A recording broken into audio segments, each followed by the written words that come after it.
Hi guys, today we're going to be talking about multiplying of decimals. And multiplying of decimals is really not that different than multiplying regular multiple digit numbers. So for example, if you have, 25 times 35, there are certain steps that you need to know how to multiply that. So if you struggle with multiplying multiple digits, then you probably need to revisit one of my other videos on MZMA, which is the steps on how to multiply more than one or two digits at a time per factor. So I'm going to assume that you've already have the background knowledge for this. Okay. So for example, on this one, multiplying decimals, you're going to multiply like you normally would, assuming that you already know how to multiply, say like a 3-digit by a 2-digit number. We're going to assume that you know that. Okay, so multiply like normal. Step 2 is going to be place your decimal in your product. Now, what is product is just your answer. The answer to a multiplication problem is called product. Okay, so just place your decimal in your answer.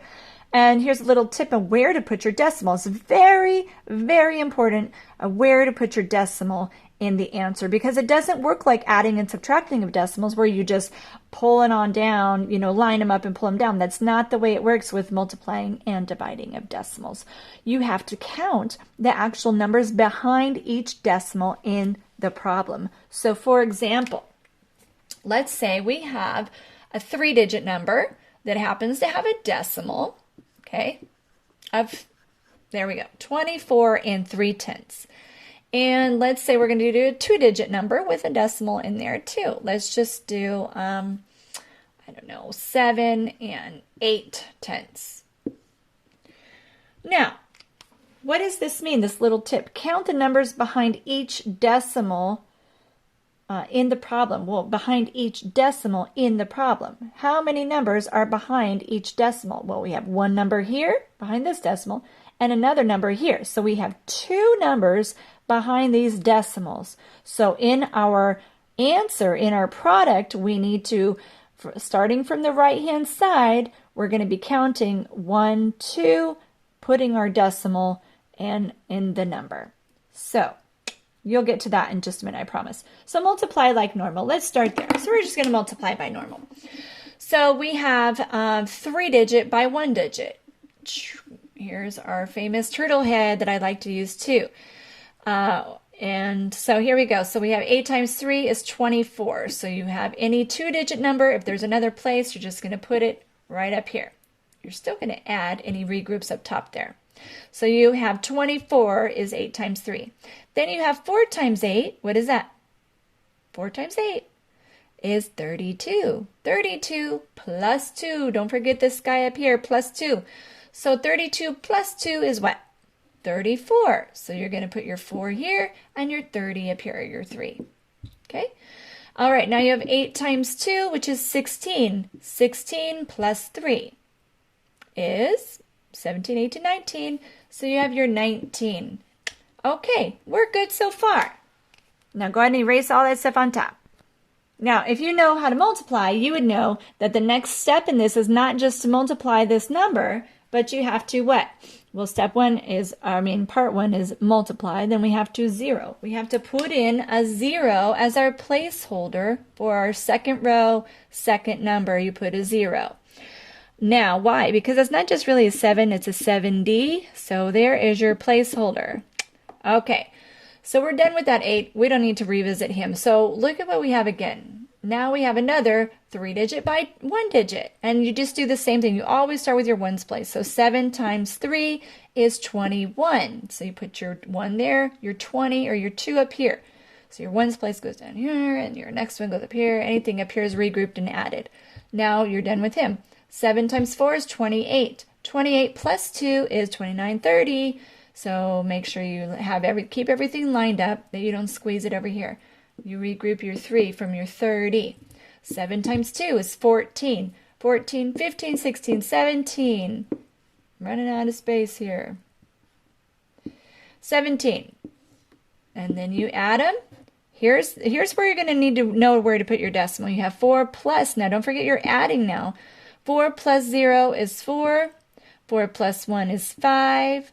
9 plus 0 is 9. 1 plus 7 is 8. And don't forget you have this 1 over here. Just drop it on down. Do we have 18,954? No, we don't, because we only had 24 times 7. So we're not going to be in the 18,000 range at all. This is where you had to count your decimals. 1, 2 numbers behind each of those decimals. One number here, one number here. And then you start from your right and you say 1, 2, and you put your decimal after that number, or really in front of that number. So here is your final product. 189 and 54 hundredths. Now you notice that it is not 18,000. It is so far away from 18,000. Okay, because if you think of logically, 24 7 times is not going to be in the thousands. It's just not. You know, if you have 24 4 times, 25 4 times, you have like 100. So, you got 7 of them. So, it's going to be in the hundreds. It's not going to be in the thousands. So your decimal placing is very important. Let's do a couple more of these. You guys try. Get your pencils or whiteboards. Okay, so now we have a 3-digit by a 1-digit. That's pretty basic. You guys know how to do this, right? 3-digit by 1-digit. But they have decimals. It's okay. Don't even worry about that until later. Okay, just forget they're there for now. Do 261 times 8. So you're going to multiply this times your ones place, this times your tens place. If it's a 2-digit answer, you're going to regroup up here and add that regroup to your final one. Then you're going to need to know where to place that decimal. So go ahead and do step 1. Multiply like normal. Hey, did you get this far? So you had 8 times 1 was 8. 8 times 6 is 48. So there's your 48. And there's a regroup now. 8 times 2 is 16 plus 4 is 20. So we're done, right? No, we're not. Okay, so now we have to do this part. We have to place your decimal in your product. What's your product again? It's the answer to your multiplication problem. You got to figure out where to put your decimal. Why do I have to do that? Because we're multiplying decimals. Tip, count the numbers behind each decimal in the problem. Okay, so we have 1, 2, 3 numbers behind that decimal there. So is it 3? No, in both of the numbers. So in behind each number, each decimal. So here's 1 decimal, 3 numbers. We already have 3, and then we have 1 more number, so 4. So our final answer or our product here is going to have to, we're going to move over 4 places. Okay, so we're going to have to go, there's 1. So if you really wanted, you could shift your decimal like this. 1 place, 2, 3, 4, and it goes there. So there you go. It should be at point. There we go. Okay, your decimal point should be, now you don't have to make it all huge and fat like that, but it should be here. So you have your decimal and 2088. Now, usually you'd want to put a 0 in front of that, but I'm kind of running out of room here. So that's how you multiply with decimals. That's how you know where to put the decimals.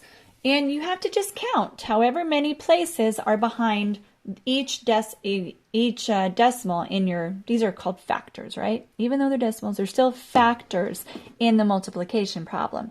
So you just have to count however many numbers are behind there. So we're going to do one more. Okay, here's our new problem. We have 9 and 52 hundredths times 3 and 4 tenths. But they're not lined up. It's multiplying. You don't have to line them up. You do have to multiply always this number times that number starting. So you're going to multiply like normal. So just cover up that guy and multiply your 3-digit times your 1-digit, okay? Multiply like normal, go.